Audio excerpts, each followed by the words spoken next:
I love the river. We fell in love with the river when I was about 14, and just a wonderful upbringing for young people on the river. We met people, we loved to play, ski, and just have really great memories. Ken and I were married on the river, and we live on the river. We wanted our children to be raised on the river. We have never not lived on the river, which is a real blessing in and of itself.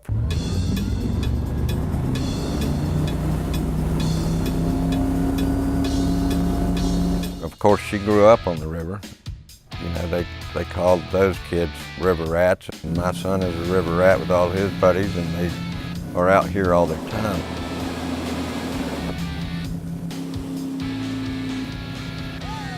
She cares about this river deeply and has been part of her soul since she's been born.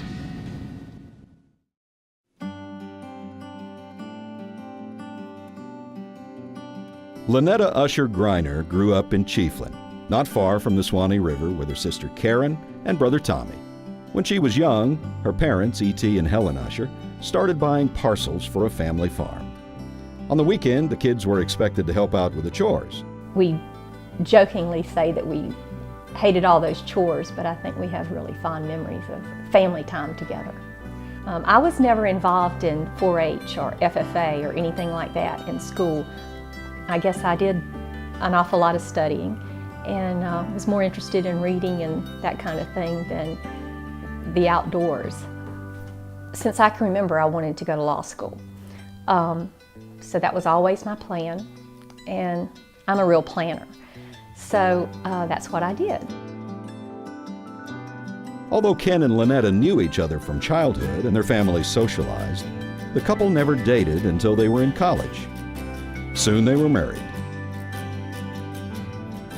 After graduating from the University of Florida Law School, Lynetta opened her practice in Chiefland while Ken ran his car dealership in Cross City.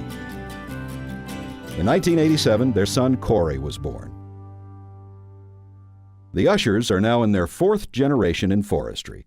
Lynetta's grandfather, E.T. Usher Sr., began working in the turpentine business in North Florida in the early 1900s. Her father, E.T. Eder Usher Jr., operated a logging business in the same area in the late 40s. In 1984, her brother Tommy returned home after graduating from college to join his father in the family business. In May of '89, Tommy, my brother, was killed in a boating accident. Well, we lost Tommy.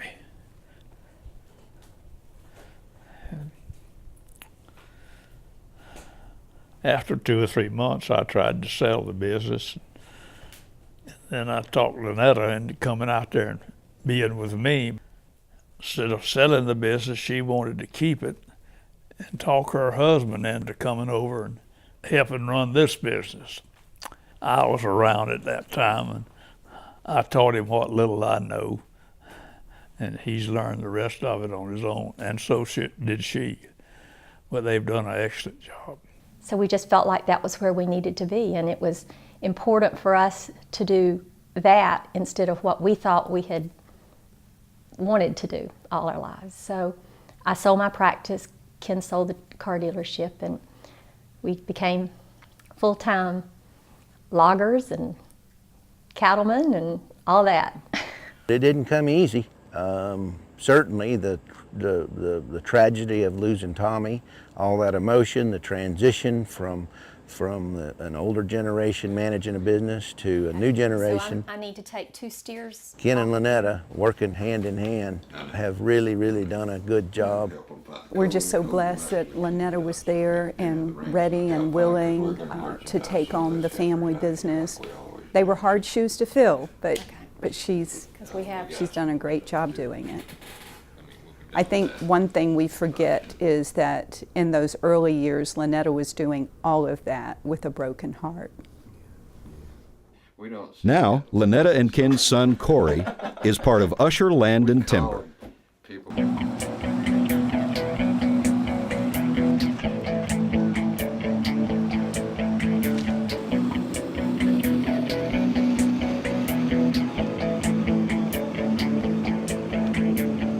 Known in the industry for its excellence, the operation has received Audubon's Sustainable Forestry Award and the Swanee River Partnership County Alliance for Responsible Environmental Stewardship, the CARES Award. Usher Land and Timber was named Outstanding Logger of the Year for Florida, then for the region. In 2003, it was recognized as National Outstanding Logger of the Year. Everybody works here as well as myself take pride in that, knowing that, their boss is, highly regarded throughout the whole state. Do the overweight permit and also the federal use tax. Her involvement is It's crucial not ready. to everything that goes on here at this company. There's a lot of times. You see where her desk is in the office. I mean, there's no getting in or out of that office without seeing her. She brings a lot to the table as far as her, being an attorney, writing our own contracts here in-house. She handles a lot of the paperwork. The time it leaves this office is looked at to the very last detail, and she's very detail-oriented, and nothing gets by her. We hired a new secretary, Kelly, earlier this year, and she jokes that anybody that comes into our office is either related to us, graduated with me, or used to work with us. And that's about the truth of it. What about this United Fuels? Is this highway or off-highway fuel? It's going to be off-road logging. Okay. We have a lot of employees who have been employed for us for many, many years. Some of them who never worked anywhere except with us. Been here somewhere in the neighborhood of 33, 35 years. One big happy family. Been here for 25 years. It's very much a family-oriented business here. Really a blessing to be part of this. That's funny. That's a lot of fun having lunch together. Get a chance to talk, play jokes, talk business, whatever, During those luncheons and breakfast And that's a lot of fun. Like, this operation is definitely one big family, and that's something I grew up learning. It's not just the people in the office that make it happen. It's the guy running the loader, to the driver, to the guy feeding our cattle. It's everybody coming together. Her presence is huge. The employees respect her. She respects the employees. Without them, we can't be successful. So they're as important to us as the rest of our family, because we spend as much of our life with them as we do with anybody else. We couldn't do it without them. Everybody sees this professional business side very intelligent, very to the point. For people that don't ever get to see the other side. She's just a tremendous amount of fun. She's more fun than a sack full of cats. I like to have fun, and I like to have things done, and I like to have fun getting things done. Lynetta has done a really good job at reaching out to people and representing agriculture in general. And at every opportunity, she is ready and willing to either write an op-ed or a letter to the editor or conduct an interview. And as time permits, open the gate and let folks come and see their operations. To show food industry professionals firsthand how cattle are humanely raised and treated, the Griners hosted the Florida Beef Council's Farm to Fork tour at their ranch.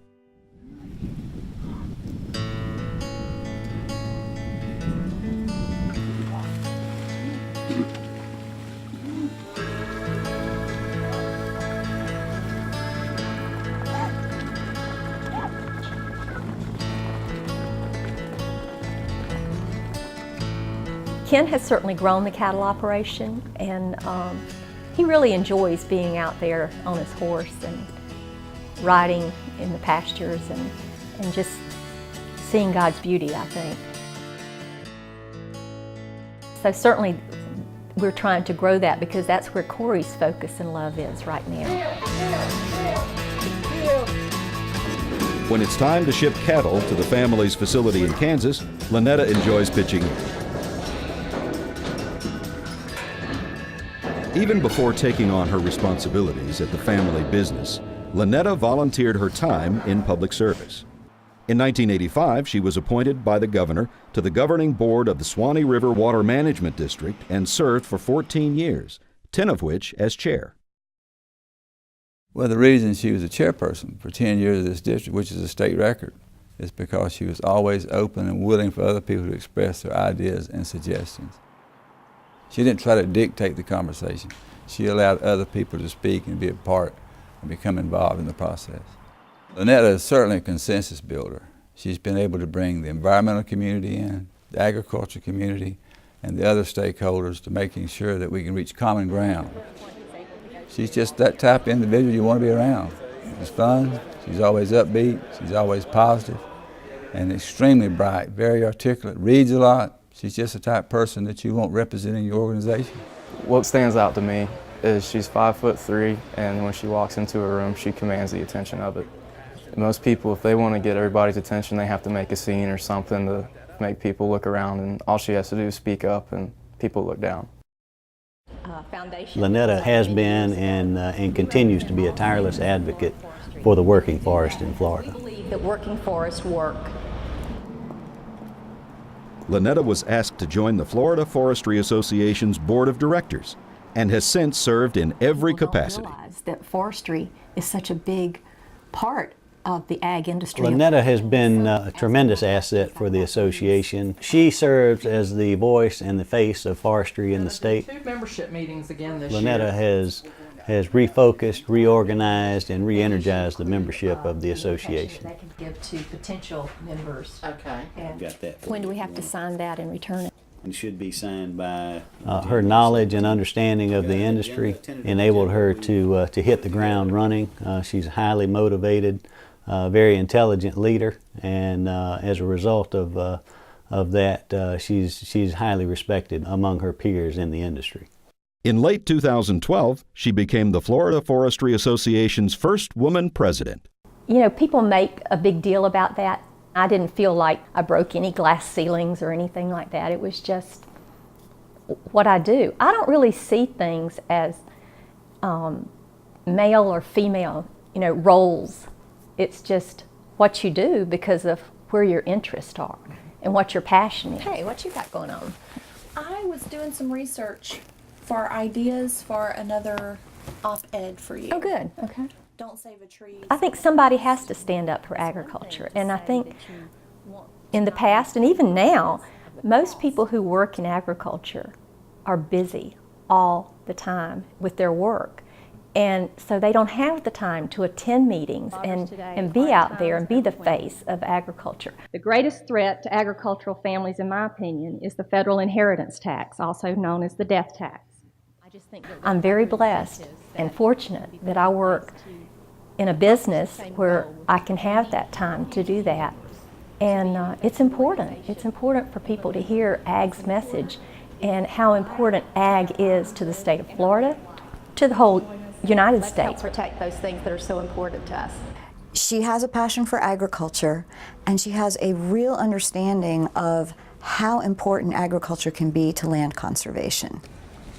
So next we have the Alfred Greenway. Lynetta serves as vice chair on ARC, the state of Florida's Acquisition and Restoration Council. The council deals with lands set aside for preservation. In her second term on the council, she provides insight from an agricultural point of view. The livestock management plan called for a roundup of the bison. How did that go? It was exciting. I bet. She really never lets the council forget that agricultural folks in Florida have a long history of land stewardship that's been essential to protecting many, many valuable resources in the state. And I think that that's a perspective that's really needed because there is a natural partnership between agriculture and environmental ethics. She's invested so much of her time in so many ways and volunteered professionally, and she has so much experience managing important resource areas. And pulling all that together give her a base of understanding about forest and natural resource issues that very few people have. And so Lynetta has been, in my experience, a remarkable communicator for her profession, for her community, for generally land and water conservation issues. She's been spectacular. She destroys a lot of myths about, gender, about rural education, about rural intelligence. I think she's a real gem in the rough, you know, and I think it's an extreme benefit to anything she does. I stopped by because I'm out of local maps. There's so many people stop by and ask us for that. Lynetta was a founding member and the first president of the Greater Chiefland Area Chamber of Commerce. She was also a founding member and director of the Swanee Valley Rotary Club. In 2013, Lynetta was invited to join the board of directors of the Drummond Community Bank, a position also held by her father. This loan committee is one of the most important committees that she serves on. And because of her vast experiences and knowledge, we call on her from time to time when we have a complicated loan request. She brings insight into the industry, what's happening with commodity prices. She's invaluable to us. Whatever she does, she's going to leave it a better place because she was part of it. Lynetta has done many, many things for us. It started years ago when we built this care center here. She was involved with the original steering committee to help raise the funds for this project. Since that time, she's been involved and she's transitioned into our community advisory board and has always been involved in fundraising and as an incredible advocate for what we do here at Haven Hospice. Where are we with sponsors? We're actually ahead of last year. We're at 33. And I can tell you, more than any other community advisory board member that we've ever had, we've taken Lynetta's input and guidance to heart and implemented many different things that she's suggested that have made us even more successful today than we were before. I think if you're just showing up and doing things, whether it's for Haven Hospice or for the Chamber of Commerce, if you're there and they get to know you, then they get to know ag, and they get to know what kind of people are involved in ag. And they learn that it's not just a livelihood, it's a lifestyle, and how hard we work. And I think that that creates the respect and the understanding that we want people to have for agriculture. One log-a-load check came to me, and want to be sure it gets in before the end of the year. Do you know what our total is? One way that we're involved in more of an ag-related charity is the log-a-load. First of all, Ken, how did log-a-load actually start? A group of loggers in South Carolina got together and they were trying to figure out what they could do to help their communities. We raised money for Children's Miracle Network at Shands Children's Hospital in Gainesville. And we're very proud of log-a-load golf tournaments. It's called the Tommy Usher log-a-load. And over the life, we've raised almost $500,000. It's important to Lynetta to do her very best at whatever she undertakes, whether it's helping care for our elderly parents. Mother is in a nursing home now, and her room is the prettiest one there because Lynetta decorated it. And she's always so beautifully dressed because Lynetta picks out her clothes and irons them when she goes to visit.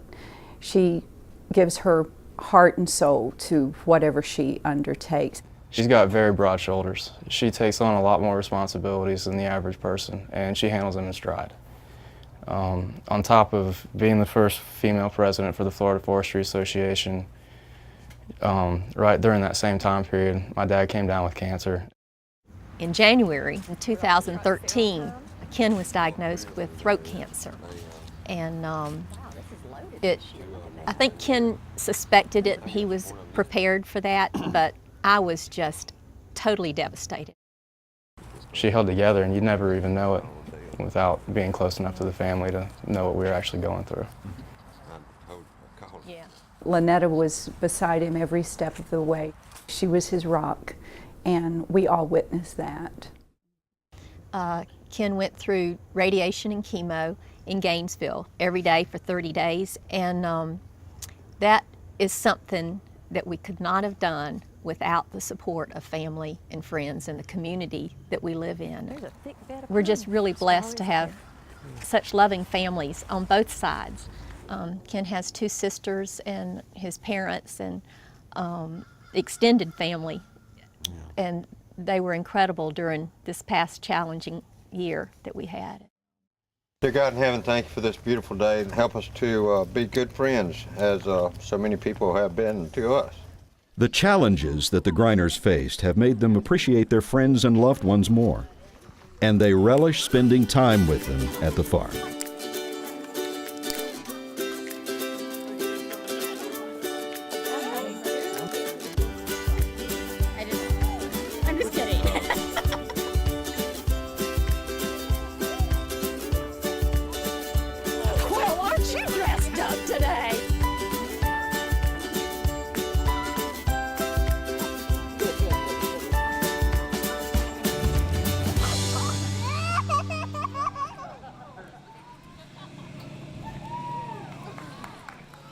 I was reading an article and it said that you have to be willing to let go of your plan for your life so that you can really live the life you're meant to live.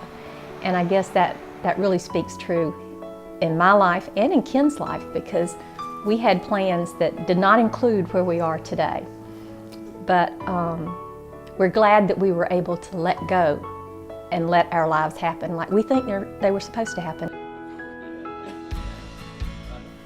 I don't know that I have a philosophy about life, but I think that if you get up every day and do the best you can and try to do better today than you did yesterday, I think that's about as good as it can get.